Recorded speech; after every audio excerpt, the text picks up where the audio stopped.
इस क्लास में बात करते हैं महात्मा गांधी काशी विद्यापीठ के बीएससी सेकेंड सेमेस्टर केमिस्ट्री के पेपर और उनके सोल्यूशन के बारे में। तो ये पेपर लास्ट ईयर का है, हम इसी पेपर को ऑब्जर्व करेंगे। ठीक है, हमारे पेपर का टाइटल क्या रहता है, बायोऑर्गेनिक एंड मेडिसिनल केमिस्ट्री। आपको भी मालूम है पिछली बार एग्जाम एमसीक्यू हुआ था और इस बार भी मैक्सिमम चांस है कि एमसीक्यू पैटर्न पे ही हो जाएगा। तो एमसीक्यू पैटर्न पे एग्जाम होता है तो प्रीवियस ईयर क्वेश्चन पेपर सबसे अच्छे होते हैं, उनको एक बार ऑब्जर्व करना कि किस चैप्टर से कैसे क्वेश्चन बने हुए हैं। ठीक है, चलिए स्टार्ट करते हैं। उस टाइम पे पेपर ये 2 घंटे का था और 75 मार्क्स का था और इसके अंदर क्वेश्चन भी 75 ही है। ठीक है, मतलब हर क्वेश्चन 1 मार्क्स का था। पहला question, which carbon atom of glucose is anomeric carbon. तो C1 कार्बन क्या होता है, एनोमरिक कार्बन होता है। Next, invert sugar ratio. देखो इन्वर्ट शुगर क्या है, इक्यूमुलर मिक्सचर है किसका, ग्लूकोज और फ्रक्टोज का। दूसरा ऑप्शन सही है। Next, lactose on hydrolysis Cl। देखो लैक्टोज का हाइड्रोलिसिस करने पे ग्लूकोज और लैक्टोज दोनों मिलता है। बात अलग है कि हमारे पास जो पेपर है वो सिंगल करेक्ट का है, लेकिन अगर आप इनमें से इन दोनों को याद रखो, हो सकता है इस बार बोथ वाले ऑप्शन आ जाए। ठीक है, तो इन दोनों को याद रखो। नेक्स्ट, द रिएजेंट विच में बी यूज टू डिटेक्ट। देखो शुगर इन यूरिन रहना चाहिए। ठीक है, शुगर वाइन लिख दिया है, शुगर इन यूरिन रहना चाहिए। तो उस टेस्ट को क्या बोलते हैं, बेंड्रिक रिएजेंट टेस्ट बोलते हैं। सॉरी, उस रिएजेंट को क्या बोलते हैं, बेंड्रिक रिएजेंट बोलते हैं। यहाँ पे वो ऑप्शन ही नहीं है, लेकिन आप इस ऑप्शन को याद रखो, इस बार ये ऑप्शन इंपॉर्टेंट है। अगर ऐसा क्वेश्चन बनता है तो इस बार बेंड्रिक रिएजेंट देना चाहिए। मान लेते हैं पिछली बार मिस्टेक से नहीं आया, कोई बात नहीं। चलो, glucose and fructose show the isomerism. Glucose fructose functional isomerism show करते हैं। दूसरा ऑप्शन सही है। ठीक, क्वेश्चन नंबर 6, स्टार्च। स्टार्च क्या है, mixture of amylose and amylopectin. ठीक है, अमाइलोज और अमाइलोपेंटीन का एक मिक्सचर है। The anomers are diastereomer. जितने भी एनोमर्स होते हैं वो क्या होते हैं, डाइस्टीरियोमर्स होते हैं। ठीक है, next, glucose give silver mirror test because it contains the group aldehyde. Glucose silver mirror test क्यों देता है, क्योंकि उसके अंदर एल्डिहाइड ग्रुप प्रेजेंट होता है। Which will reduce Tollens reagent. तो ग्लूकोज क्या करेगा, टॉलेंस रिएजेंट को रिड्यूस करेगा, और बाकी स्टार्च कैन शुगर ये सभी नहीं कर पाते। ठीक है, next, total optical isomers of aldopentose. Pentose था ना, हाँ एंटो पे यहाँ पे लिखा हुआ है हिंदी में, एल्डोपेंटोज। तो एल्डोपेंटेज के टोटल ऑप्टिकली एक्टिव आइसोमर कितने हैं, 8 होते हैं। तीसरा ऑप्शन सही है। Amino acid is the structural unit of protein. Amino acid किसके स्ट्रक्चरल यूनिट है, प्रोटीन के। The linkage of protein is peptide. जो आपका पेप्टाइड प्रोटीन होते हैं एक दूसरे से लिंक होते हैं, उस लिंक को उसको क्या बोलते हैं, पेप्टाइड बॉन्ड बोलते हैं। ठीक है, question number 13, the function of protein is mainly construction. Protein का मेन काम क्या है, कंस्ट्रक्शन, मतलब बॉडी को बनाना। Question number 14, at isoelectric point the amino acid behave as zwitter ion. ठीक है, आइसोइलेक्ट्रिक पॉइंट पे अमीनो एसिड एक ज्विटर आयन की तरह बिहेव करता है। तीसरा ऑप्शन सही हो गया। ठीक है, 15, most of the structure of protein is टर्जरी। ठीक है, प्रोटीन के नॉर्मली बहुत सारे स्ट्रक्चर टर्जरी फॉर्म के अंदर पाए जाते हैं। Question number 16, which one is globular protein. तो इंसुलिन क्या है, एक गोबलर प्रोटीन का एग्जाम्पल है। ठीक है, next, the amino acid contains both NH2 and COOH group. Amino acid के अंदर दोनों होते हैं। ठीक है, क्वेश्चन नंबर 18 की बात करते हैं। Which amino acid has no chiral carbon. तो ग्लाइसिन के पास कोई भी कायरल कार्बन नहीं है। ठीक है, इस पेपर में 5-6 क्वेश्चन ऐसे हैं जिनका आंसर अभी मिला नहीं है, तो उनको छोड़ के रखा है। अगर आपको उनका आंसर मालूम है तो बता दीजिएगा, हम कमेंट में पिन कर लेंगे। ठीक है, क्वेश्चन नंबर 18 तक हो गया ना, हाँ 19 की बात करते हैं। The ninhydrin test is given by protein. ठीक है, एक इसके लिए यूज होता है, प्रोटीन के द्वारा यूज होता है। RNA is useful in protein synthesis. RNA क्या, प्रोटीन सिंथेसिस में बहुत ज़्यादा यूजफुल होता है। 21, model of DNA was given by वास्टन एंड क्रिक। वास्टन एंड क्रिक मॉडल के नाम से हम पढ़ते हुए हैं DNA को। ठीक है, nucleic acid are made up of sugar phosphate group plus purine plus pyrimidine. यहाँ पे हिंदी वाला देख लो, थोड़ा सा कट गया है। इसमें क्या क्या होता है, फॉस्फेट समूह, प्यूरिन और पिरीमिडीन सभी होते हैं। ठीक है, next, which is not present in RNA। ठीक है, तो थायमिन RNA के अंदर नहीं होता, बाकी यूरेसिल, राइबोज, फॉस्फेट सभी RNA के अंदर होते हैं। ठीक है, 24, the basic unit of DNA molecule is nucleotide. DNA का बेसिक यूनिट क्या है? न्यूक्लियोटाइड है। The genetic information in DNA molecule is carried by, किसके द्वारा कैरी होता है? शुगर, नाइट्रोजन बेस, फॉस्फेट, मतलब तीनों हो गए सही, तो हमारे पास चौथा ऑप्शन सही हो जाएगा हमारे पास ऑल ऑफ दिस। ठीक है, नेक्स्ट क्वेश्चन नंबर 26 की बात करते हैं। Which drug relieve pain bye acting CNS. ठीक है, तो ये क्वेश्चन छूटा हुआ है। 27 की बात करते हैं। Penicillin is antibiotic. पेंसिलिन क्या है? एक एंटीबायोटिक है। 28 हाँ, pharmacophore was first defined by Paul Ehrlich. ठीक है, पॉल इडरिच ने पहली बार फार्माकोफोर के बारे में परिभाषा दी थी। Which one has analgesic and antipyretic property but poor inflammatory action. तो पैरासीटामॉल का जो एंटीपायरेटिक प्रॉपर्टी अच्छा और एनाल्जेसिक प्रॉपर्टी अच्छा होता है, लेकिन इन्फ्लामेटरी प्रॉपर्टी बहुत खराब होता है। ठीक है, नेक्स्ट 30 छूटा हुआ है। 31 की बात करते हैं। The substrates bind to active site of enzyme through ionic bond, hydrogen bond, one to one interaction, तीनों से बॉन्ड हो सकता है, तो चौथा ऑप्शन से हो जाएगा हमारे पास ऑल ऑफ दिस।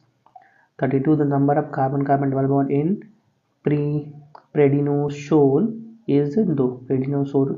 प्रेडिनोसोन के अंदर कार्बन कार्बन डबल बॉन्ड कितने होते हैं? 2 होते हैं। ठीक है, 33 की बात करते हैं। क्या पढ़ते हैं इसको? Acyclovir has the property, antiviral property होती है एसिक्लोवीर का। Azidothymidine is a drug of type HIV AIDS related. ठीक है, HIV एड्स से रिलेटेड ड्रग है जिसका नाम क्या होता है? Azidothymidine. Next, the structure of cesium chloride is BCC type. ठीक है, बॉडी सेंटर्ड क्यूबिक है सेजियम क्लोराइड का स्ट्रक्चर। ठीक है, the total number of symmetry element in cubic crystal कितने होते हैं? 23। ठीक है, जितने भी क्यूबिक क्रिस्टल स्ट्रक्चर होते हैं, जैसे हमारे पास NaCl ही ले लो, उसके अंदर कितने क्यूबिक स्ट्रक्चर होंगे? 23। Next, number of items in BCC arrangement per unit cell is 2। ठीक है, the ratio of radius of Na+ to radius of Cl- in NaCl crystal is, तो देखो रेडियस रेशियो 0.414 से 0.732 के बीच में होता है, तो इनके बीच में यही हमारे पास नंबर दिख रहा है 0.524, इसको हम सही कर सकते हैं, पहला ऑप्शन सही हो गया। ठीक है, and 39 which of the following is amorphous solid. तो रबर क्या है? एमोर्फस सॉलिड का एग्जाम्पल है। Question number 14, a crystalline solid has definite geometrical shape, flat surface, sharp edge, तीनों होते हैं, तो चौथा ऑप्शन सही हो जाएगा all of this. Next, bakelite क्या है? एक 3D नेटवर्क पॉलीमर है। ठीक है, next, which is thermosetting polymer. तो बैकलाइट का एक थर्मोसेटिंग पॉलीमर का एग्जाम्पल होता है। ठीक है, 43 की बात करते हैं। The relation between intrinsic viscosity and molecular mass of polymer is, तो देखो यहाँ होता है mod of nu equal to KM/AW के बराबर होता है। ठीक है, इस फॉर्मूले को याद रखो, यहाँ पे किसी से मैच नहीं हो रहा है। ठीक है, इसको याद रखो। 44 की बात करते हैं। Which is example of a copolymer. तो बैकेलाइट क्या है? एक कोपॉलीमर का एग्जाम्पल है। ठीक है, next, which method give number as molecular mass of polymer. तो ऑस्मोटिक प्रेशर मेथड क्या number as molecular mass of polymer देता है। In GPC method the polymer molecules था, कुछ था कट गया, नहीं यही था, क्लूज था। In GPC method the polymer क्लूज separate according to the size के अकॉर्डिंग GPC मेथड पॉलीमर को अलग अलग करता है। 47 the light scattering method is able for polymers of high molar mass, low molar mass, दोनों, तो तीसरा ऑप्शन सही हो जाएगा बोथ। ठीक है, next, which of the following is silane. तो R3 या SiOH, ये क्या है? एक साइलिन का एग्जाम्पल है। The structure of triphosphazene is planar. Triphosphazene का स्ट्रक्चर कैसा होता है? प्लेनर होता है। Silicones can not be used as vanishing cream. Silicone vanishing cream की तरह यूज नहीं किया जा सकता। The reaction of polyphosphazene is of the type nucleophilic substitution, ठीक है, न्यूक्लियोफिलिक सब्सटीट्यूशन टाइप का रिएक्शन होता है पॉलीफॉस्फाजीन के अंदर। 52 की बात करता है, which is used in manufacturing of fire proof cloth. तो एल्युमिनियम सल्फेट यूज होता है, ठीक है, यहाँ पे वो ऑप्शन नहीं है लेकिन आप याद रखना एल्युमिनियम सल्फेट, ठीक है। 53 फॉस्फम हैज द फॉर्मूला, फॉस्फम का फॉर्मूला क्या होता है? ये क्वेश्चन छूटा हुआ है, ठीक है, चलो कोई बात नहीं। 54 के बारे में बात करते हैं, ये भी छूटा हुआ है। 55 के बारे में बात करते हैं, natural rubber is the polymer of isoprene. Natural rubber किसके पॉलीमर है? आइसोप्रीन के पॉलीमर है। Next 56 which of the following is a polymer of tetrafluoroethylene. तो टेफ्लॉन क्या? टेट्राफ्लोरोएथिलीन का एक पॉलीमर है, ठीक है। 56 हो गया। 57 के बारे में बात करते हैं, malachite green is tri aryl methane dye. Tri phenyl methane dye होता है, लेकिन यहाँ पे ट्राई अराइल मिथेन डाई है, तो ये भी सही होगा, ये भी सही, इसका भी होता है, तो चौथा ऑप्शन सही हो जाएगा, ठीक है। 58 के बारे में बात करते हैं, 58 हमारे पास छूटा हुआ है। 59 के बारे में बात करते हैं, for a coloured compound to behave as dye it must contain auxochrome and chromophore both, ठीक है, तो तीसरा ऑप्शन हमारे पास सही हो जाएगा। नेक्स्ट क्वेश्चन नंबर 60 की बात करते हैं, which one is modern dye. तो एल्जरीन क्या है? एक मॉडर्न डाई का एग्जाम्पल है। 61 which pair will form same osazone. तो ग्लूकोज एंड फ्रक्टोज क्या सेम ओसाजोन का फॉर्मेशन करेंगे। Glucose give gluconic acid on oxidation with bromine water. जब ग्लूकोज का ब्रोमीन वाटर के साथ ऑक्सीडेशन करोगे तो क्या ग्लूकोनिक एसिड के अंदर कन्वर्ट हो जाएगा, ठीक है। एक मिनट, ब्रोमीन वाटर के साथ टॉलेंस रिएजेंट फेंग तीनों के साथ देता है, तो चौथा ऑप्शन सही हो जाएगा हमारे पास, ठीक है। ग्लूकोज ब्रोमीन वाटर के साथ रिएक्ट कराओ, टॉलेंस रिएजेंट के साथ रिएक्ट कराओ, फेंग्स रिएजेंट के साथ रिएक्ट कराओ, किस सबके साथ वो ग्लूकोनिक एसिड के अंदर कन्वर्ट हो जाता है, तो चौथा ऑप्शन इसका सही हो जाएगा, ठीक है।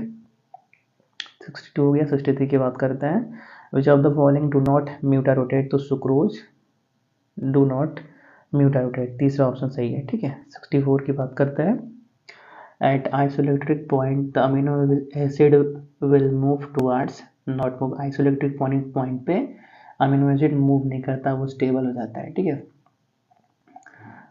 DNFB is used to determine the polypeptide. कौन सा? ये इंटरनल पॉलीपेप्टाइड को डिटरमाइन करने के लिए DNFB यूज होता है। At optimal temperature the enzyme medium active, ठीक है।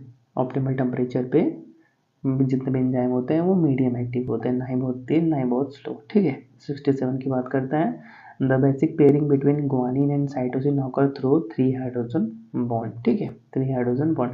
ये देखो आपको यहाँ पे साइड में एक नंबर दिख रहे होंगे, यहाँ पे देखो, ये सभी ना आपने ऑब्जर्व किया होगा, ये हर क्वेश्चन में लिखा, ऑलमोस्ट हर क्वेश्चन में ऊपर लिखा हुआ है।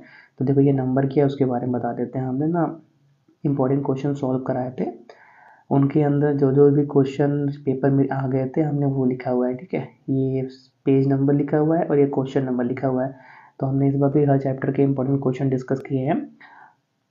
हो सकता है अगर आप वो अच्छे से ऑब्जर्व करोगे तो इस बार भी बहुत सारे क्वेश्चन डायरेक्टली उसी से आ जाए, ठीक है। जो लास्ट ईयर हमने पेपर कराया था उसके अंदर ऑलमोस्ट 29 या 30 क्वेश्चन शायद नहीं आ रहा, लेकिन डायरेक्टली आ गए थे जो हमने क्वेश्चन सॉल्व कराए थे उसी के अंदर से, ठीक है। ये पेज नंबर और क्वेश्चन नंबर लिखे हुए हैं, तो इस बार भी हमने कराए हैं, आप उनको अच्छे से ऑब्जर्व करना। हो सकता है इस बार भी बहुत ज़्यादा क्वेश्चन रिपीट हो जाए, ठीक है। 68 के बारे में बात करते हैं, occupation theory was modified by Stephenson. Occupation theory को स्टीफेंसन ने मॉडिफाई किया था। नेक्स्ट GABA क्या है? एक एसिड है, ठीक है, तीसरा ऑप्शन सही है हमारे पास। 70 की बात करते हैं, benzocaine is a drug of type local क्या बोलते हैं यार, एनेस्थेटिक, ठीक है, लोकल एनेस्थेटिक के टाइप का ड्रग है बेंजोसेनिन, ठीक है, benzocaine. Next chloramphenicol is used for treatment of typhoid fever, ठीक है, क्लोरामेफेनिकॉल टाइफाइड फीवर को सही करने के लिए यूज होता है। Next the coordination number of sodium in NaCl is 6। NaCl के अंदर सोडियम का कोऑर्डिनेशन नंबर 6 होता है। Nylon 6 and cellulose are fibres, nylon 6 cellulose क्या है, फाइबर है। The metals used in Ziegler Natta polymerisation are titanium और एल्युमिनियम। देखो ऑलमोस्ट जितने भी क्वेश्चन दिख रहे हैं हर के अगल बगल में आपको नंबरिंग दिख रही है, 63, 18, 26, 22, 31, 20, 27। बहुत क्वेश्चन रिपीट हुए थे पिछले साल जो हमने कराए थे।